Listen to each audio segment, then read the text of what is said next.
E aí temos as agências executivas, de acordo com a Constituição Federal de 88, do artigo 37, elas são qualificadas pelo poder público, a autarquia ou a fundação pública que firmem um contrato de gestão e tenham um plano de reestruturação e desenvolvimento. E também está aí de acordo com o inciso 1º do artigo 51 da Lei 9.641 de 98. Então, essas agências reguladoras, elas assumem o compromisso de assumir determinadas metas e também têm o seu controle orçamentário e financeiro ampliados. Por exemplo, elas não precisam de licitação quando o contrato aí for de até 20% do valor aí de utilização da modalidade convite, né? Ou seja, é o dobro da aplicável normalmente, que é 10%, e está consoante com o artigo 24 da Lei número 8.666 de 93. Então, elas podem realizar aí contratos de licitação dispensável, né? Quando o valor estimado do contrato for de até 20% do valor máximo admitido para utilização da modalidade convite, né, que normalmente o valor é de 10 até 10%. E falando um pouco das agências reguladoras,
então essas são as principais características das agências reguladoras. Elas são agências altamente especializadas, exercem a função de regulação e controle das atividades econômicas ou de prestação de serviços públicos delegados a pessoas privadas. Então, elas têm aí uma característica especial, pois elas não sofrem aí do processo de tutela, que seria aí o controle, né, que as entidades públicas exercem sobre as outras entidades, né, em modalidade finalístico, sem exercerem aí o papel de hierarquia ou subordinação, mas apenas de controle finalístico para verificar se as atividades estão de acordo com o serviço público ou não, etc. e tal. Isso não ocorre com as agências reguladoras, elas não sofrem do processo de tutela, né? Ou no caso aí chamado de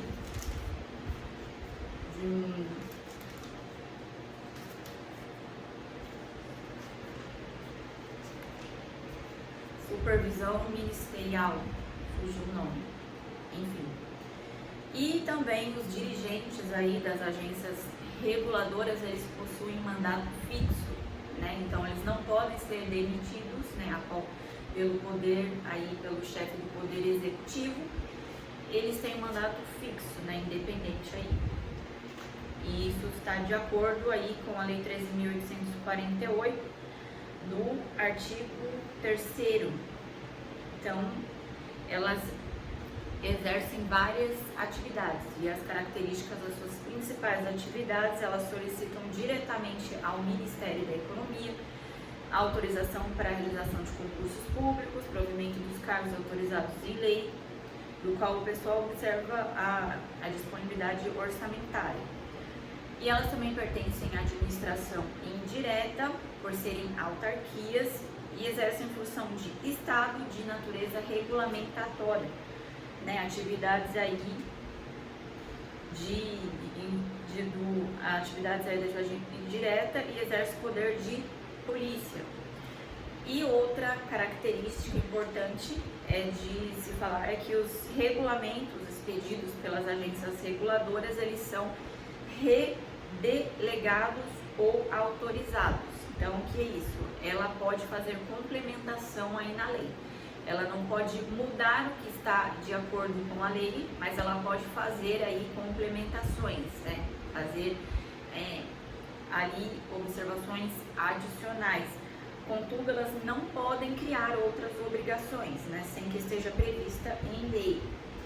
Então, ela segue o Instituto da Deslegalização, que é a transferência por parte do Poder Legislativo, mediante autorização legislativa, a função normativa de determinadas matérias específicas, né? Então, elas têm aí esse poder de aí fazer uma observação em determinadas matérias em relação à lei. Então, por isso elas possuem aí, essas agências reguladoras, elas são delegadas ou autorizadas, né? Os atos aí por ela praticados.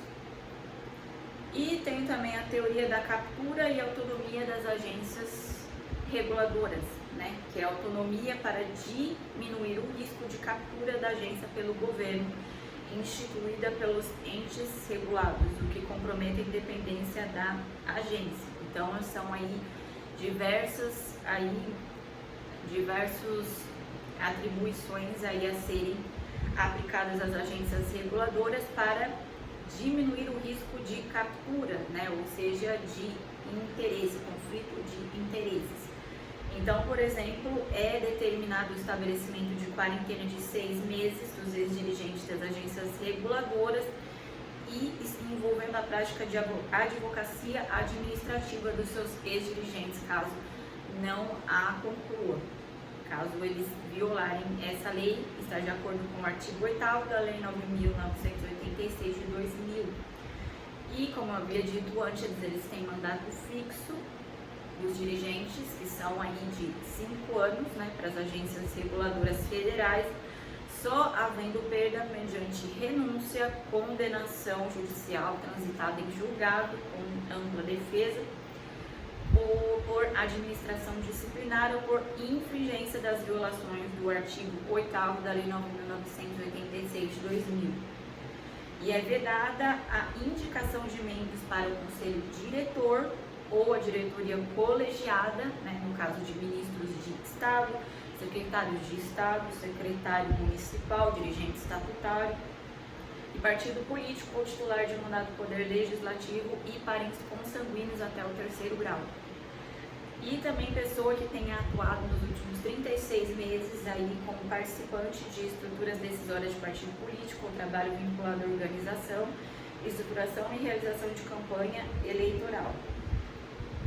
E também cargo de origem sindical, também não pode fazer parte aí da diretoria e inclusive aí da sua organização. Essas pessoas, né? É vedado a indicação. Então, o procedimento aí para nomeação, ela é feita através da nomeação pelo chefe do Poder Executivo, após ter sido sabatinado pelo Senado Federal, que é, no caso, a aprovação mediante a voto ali da Câmara do Senado Federal, né, dessa indicação desse nome. E a diferença entre as outras autarquias comuns é que esse dirigente ele tem mandato fixo de 5 anos, aí não podendo ser demitido antes desse período, sem aí uma condenação judicial transitada em julgado. E isso está de acordo com a Lei 9.986 de 2000, que estabelece os critérios para ocupação dos cargos previstos nas agências reguladoras está aí de acordo com as alíneas A, B e C do inciso 2º e do inciso 1º e do inciso 2º. Então, as agências reguladoras, elas fazem aí um contrato de gestão e é possível a celebração desse contrato de gestão entre uma agência reguladora e o poder público. E o controle sobre as agências reguladoras, né? Elas estão submetidas aí ao controle interno, que é do próprio poder executivo, e o controle externo, que é o judicial e legislativo e administração ministerial, mesmo não se sujeitando aí ao controle hierárquico, ao controle finalístico e aí o controle de tutela.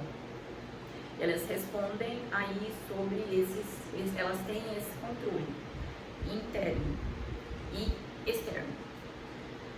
E sobre a desqualificação de uma agência reguladora, ela não tem desqualificação. Então, as agências reguladoras, não existe a desqualificação de agências reguladoras. Então, recapitulando aí, as agências executivas, né, elas é uma qualificadora dada pelo poder público e elas têm que firmar um contrato de gestão e que possuem um plano de estruturação e desenvolvimento. E elas podem firmar contratos aí orçamentários de licitação, elas não precisam aí de licitação, contratos de até 20% aí da modalidade convite. E as agências reguladoras, elas têm aí uma atividade altamente especializada. Elas regulam, controlam as atividades econômicas ou de prestação de serviço delegados às pessoas privadas. Então, elas têm característica especial, não sofrem aí do processo de tutela, né? Além delas não terem a subordinação aí hierárquica, também não sofrem do poder de tutela por parte aí da administração pública. E também ela aí é caracterizada por ter as suas competências, né? Ela solicita diretamente ao Ministério da Economia. Ela também pertence à administração indireta, né? Porque ela também é caracterizada como um tipo de autarquia. E também exercem aí o poder de polícia, né? Ela tem o dever de regulamentação. E os regulamentos, né, expedidos por essas agências são delegados. O que é isso? Elas podem fazer complementação de lei em relação a esses regulamentos, contudo não podem alterar o texto e não podem aí colocar ativar aí maiores obrigações, né? Obrigações novas que não sejam expressas em lei. E elas precisam aí, elas seguem o Instituto da Deslegalização, né, que é a parte do Poder Legislativo, ele autoriza, elas têm autorização legislativa, né, para essa função normativa, aí de determinadas matérias específicas. E também elas sofrem aí o caso da teoria da captura, que aí não são permitidos aí não são aí, na verdade, são vários aspectos aí que elas têm que cumprir, no caso dos seus dirigentes, têm que cumprir, né, a quarentena, né, de 6 meses, no caso de dirigentes de agências reguladoras, e eles também têm um mandato fixo de 5 anos, não podendo ser demitidos aí pelo chefe do Poder Executivo. E também é vedada a indicação de membro para o conselho diretor ou a diretoria colegiada. Então, aí, no caso aí dos integrantes aí que façam parte aí dos controladores, enfim, não podem ser nenhum agente aí do Estado. Então, por exemplo, ministros de Estado, secretários de Estado, façam parte de partidos políticos, tenha atuado nos últimos 36 meses como decisões partidárias, ou que tenha aí participado em cargo aí de organização sindical. E o procedimento é similar às autarquias, necessário a nomeação pelo chefe do Poder Executivo e também os votos, eles precisam ser votados aí pelo Senado Federal, o que é conhecido aí como a sabatina, é nomeação do cargo. A diferença é que esse dirigente ele tem um mandato fixo, diferente das outras autarquias comuns, e o prazo aí é de 5 anos. Então, o controle, né, apesar dela não sofrer autotutela, não ter subordinação, ela sofre controle interno, é do próprio poder executivo, no caso, e o controle externo, judicial e legislativo. E também a administração ministerial, nesse caso aí, do controle judicial e legislativo, mas ela não se sujeita ao controle hierárquico, nem o controle de tutela, e também não tem desqualificadora para as agências reguladoras. Então, com isso, eu encerro aí a administração indireta, falando de todos aí, os seus entes, todas as suas entidades aí, que foram as autarquias, as empresas públicas, sociedades de economia mista, fundações públicas, agências executivas e as agências reguladoras.